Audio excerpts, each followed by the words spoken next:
friends! So today we're going to be talking about the 10 books that I've read this academic year. So starting in August, the books that I've read since then, it's now the end of October, nearing Halloween. And I'm going to talk about things that I've read in that time and give you brief summaries of them if I like them or not.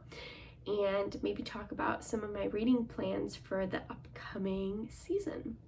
So first of all, we're going to start with two books. Reverie and Revenant. This is a local author to me, and I believe that these are the author's debut novels. The author is Z. Laxon, and these books are about a girl named London and this mysterious telepathic connection she has with a boy named Ethan. And it's basically about London discovering that she has this connection and then trying to figure out if Ethan is real or not, or if he's from an alternate dimension, or what's going on there. So yeah, this was really interesting about London sort of exploring her new powers and trying to find this guy who she is talking to in her dreams. And the first book follows that plot. The second book I'm not going to spoil, obviously, but it takes a little bit of a different turn. So the first book is more about daydreams, the second book is more about nightmares. So that's all I'm going to say about these two, but these are both high up there on the list. I'd recommend them to other people. I'll be keeping my copies, and yeah, I think if you're interested in telepathy or in superpowers or in, you know, that type of thing, then these might be the books for you. They're very quick reads, they're pretty short. So yeah, I would recommend them, but that's all for these two. So the next book that I've read this year is the first book in the Mistborn series, The Final Empire. So this is about a girl named Vin who's from the working class of this city, and she again discovers that she has magical powers because she's found out by a man named Kelsier, who's basically in charge of this gang or this crew that is going to be working to overthrow the final empire, or the people who are governing their body of humans. And so Vin has the power to use metals to her advantage. So she ingests metals and they can give her different powers, such as pushing off items, pulling on items, making her body stronger and giving herself more endurance. So this was the very beginning to a high fantasy series. This is the first book and the only book that I've read from the series so far, but I do plan on continuing it. It was interesting, it had plot twists, it was engaging. I would say that the first 100 pages or so are kind of tough to get through because it's setting up that world, just doing a lot of world building and nothing's really happening. But once you get into the action of the book, it's really interesting. This book was also really intimidating to me because it's small print and it's a very thick book. This is a lot of pages, like 600, 700 pages. And it's a part of a long series. So I was kind of hesitant to read this book, but I would recommend it. I know it's a really popular series, and I've also heard that this is a really good series for people who want to read a fantasy novel in which the two main characters aren't love interests, and that's the case for this book. So if you're interested in some high fantasy, but you want to avoid the love interest tropes that are commonly in those books, then this I would definitely recommend to you. It was good, interesting, compelling plot. Would recommend to other people. Will be keeping my copy. All my books just fell on my bookshelf because I took everything off that I've read so far. Let me show you. So my books have currently toppled. They have decided they do not want to be standing up straight anymore, but that's okay. Well, that's a problem for later. So yeah, as I was saying, very good book, would recommend. Yeah, so that's all I have to say about that one. So another book that I've read this year is The House in the Cerulean Sea. This has been getting a lot of attention lately, I've been seeing on the internet. I've been seeing a lot of people who have been reading this book, and for right reasons. So this is a science fiction novel about a man named Linus Baker. And Linus Baker works for the Department for the Care of Magical Youth, and he is in charge of managing cases and making sure that these magical children who have special powers, who are in care homes, are being properly taken care of. And so then he gets sent on this secret assignment from extremely upper management to go to this island in the Cerulean Sea and to investigate these like highly dangerous magical children. And it's a great story. The characters are super cute. The writing in this book in particular really stands out. I love the cast of characters. I love the development of Linus as a character. I love the contrast between the house in the Cerulean Sea and Linus's home in the city. Big fan of Arthur, who's the caretaker of the orphanage. So honestly, this is it's a mid-sized book, 300 or 400 pages. It is definitely worth the read. I would highly recommend it to anyone who's interested in magical creatures, magical children, or just reading a compelling story with super cute relationships between all of the characters, because everyone in this book, the relationships that they have with each other and the interactions they have with each other are really great. So yeah, I would definitely recommend. So another book that I read this year is definitely out of my typical scope of reading, November 9 by Colleen Hoover. This one is also going around on the internet being a really popular book, but that's not actually why I read this. So this was a recommendation from my friend Gracie. Gracie loves romance novels specifically, and I am not a super big romance novel person. I'm more like a romance as a subplot type person. But yeah, this was a very interesting book. So it's about a girl named Fallon, and Fallon has visible facial scars from a fire that happened to her when she was sleeping, a fire that erupted in her home. And it's about Fallon meeting a boy named Ben at a restaurant while she was having breakfast or lunch with her dad, and her dad is being kind of a jerk, and Ben steps in and pretends to be her boyfriend. And this is on the 9th of November, the anniversary of when she got her scars when she was stuck in the fire accident. Now, Fallon was previously an actress, but now because of the scars and everything, she's not really pursuing that career anymore. She couldn't really get jobs. She lost her role in the major show that she was playing at the time. And this is basically a story about building up Fallon's self-esteem, but then also the twist is that Fallon and Ben want to meet up again every single November 9 because they basically fall in love or begin to like each other or are interested in each other like the first day that they met. But Fallon's moving away. She's moving to New York.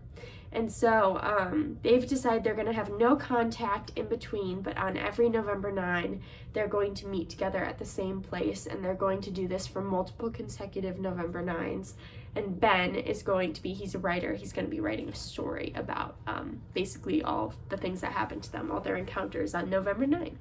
So yeah, this one definitely took me by surprise.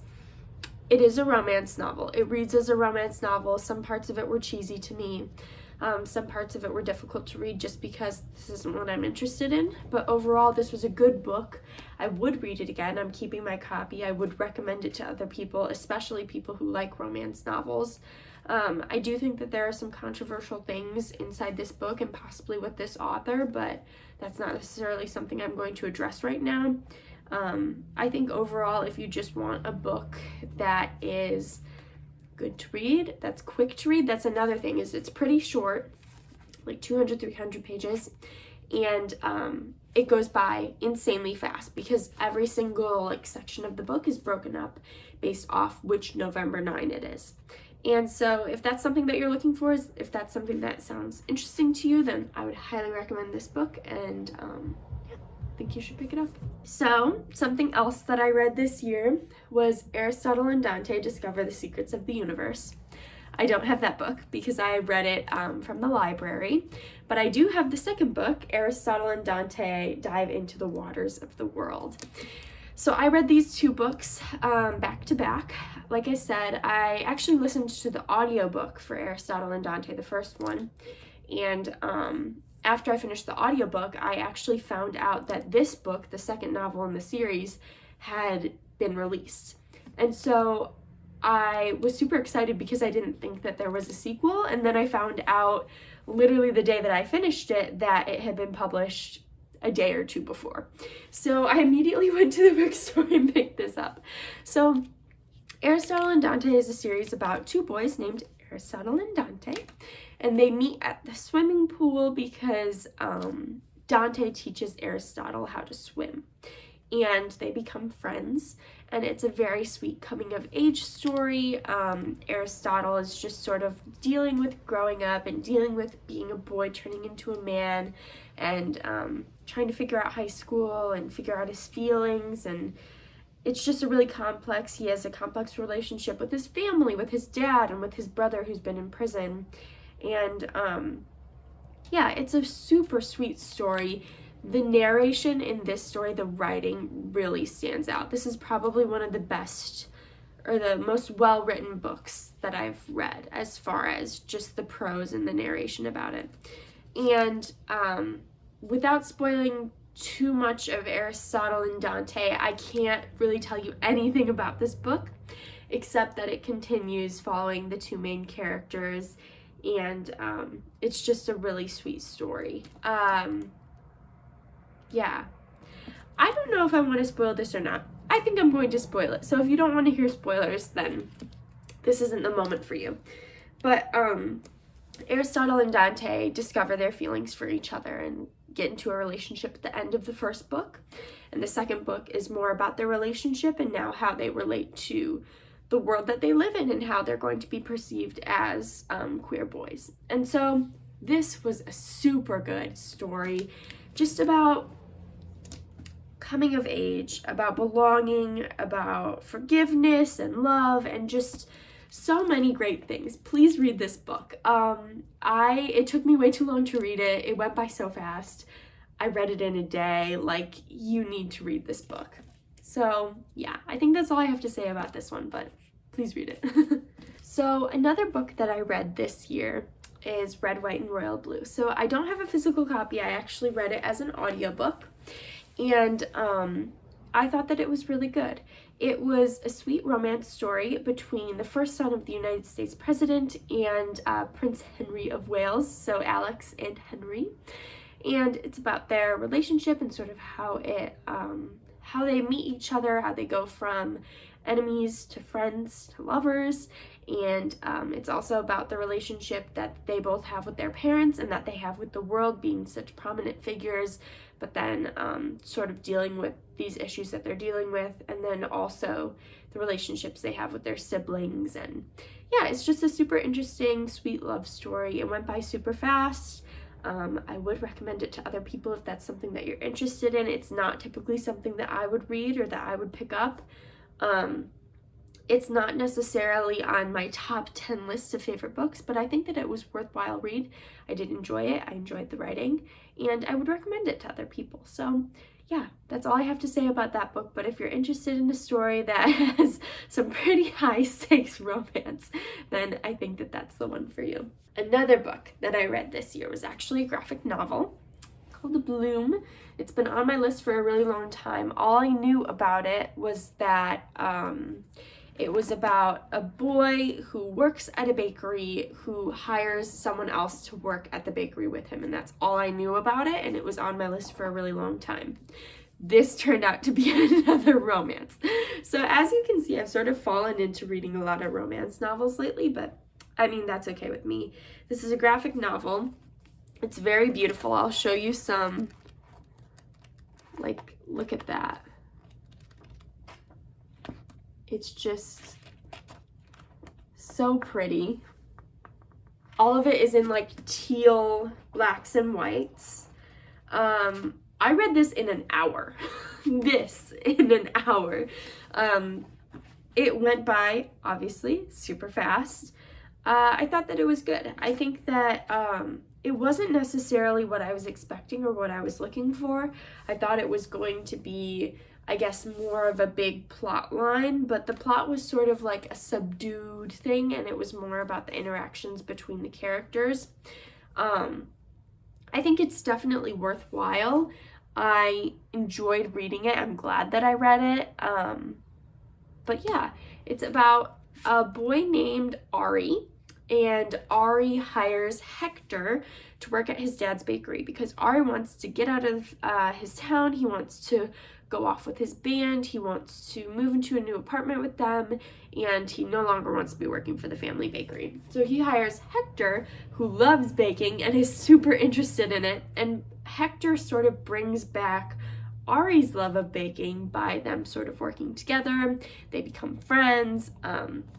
I appreciated the friendships that Ari had with other people in the book, other characters. I thought that it was super sweet, and honestly, the art is just beautiful, and it wasn't too cheesy or anything. It was just a nice story about this boy who doesn't want to work at a bakery and slowly falls in love with it again. So if that's something that you're interested in, would highly recommend this book. So the last and final book that I do not have a copy of to show you is The Prince and the Dressmaker. So again, this was on my list for a really long time. I read it from the library. The graphic novel was from the library, and it was a wonderful story. It's about this prince who is secretly dressing as a female during the nights and going out to these parties.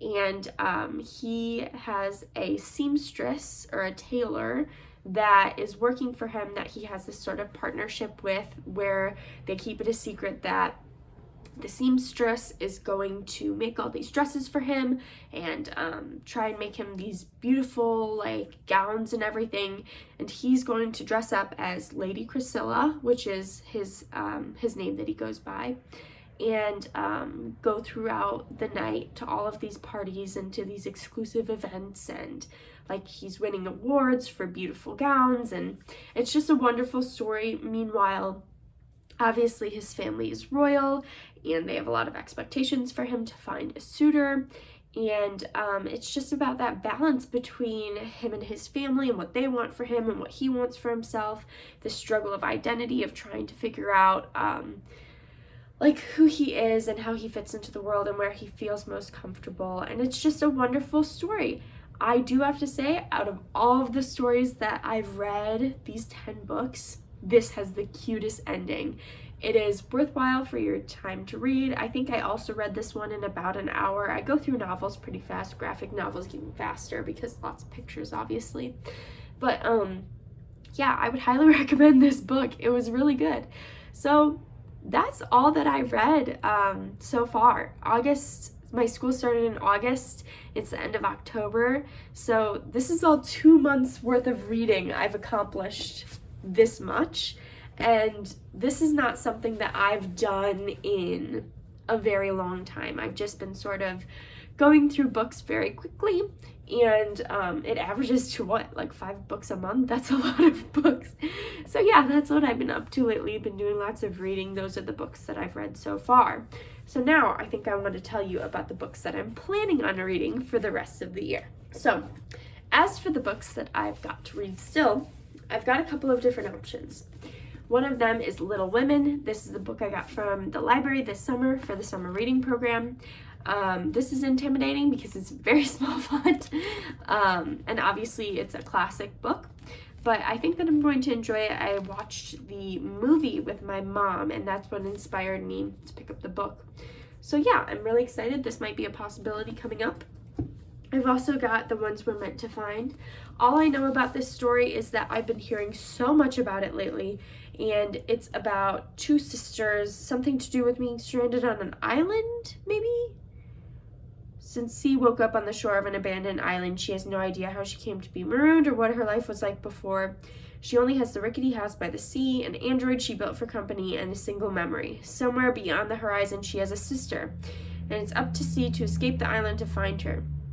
A world away, 16-year-old STEM prodigy Casey is also looking to escape from the science she once believed in and from her home. The eco-cities, Earth's last unpolluted habitats, are meant to be a sanctuary for those from deserving lineages, for those committed to planetary protection, but instead they're populated by people willing to do anything for refuge, even lie.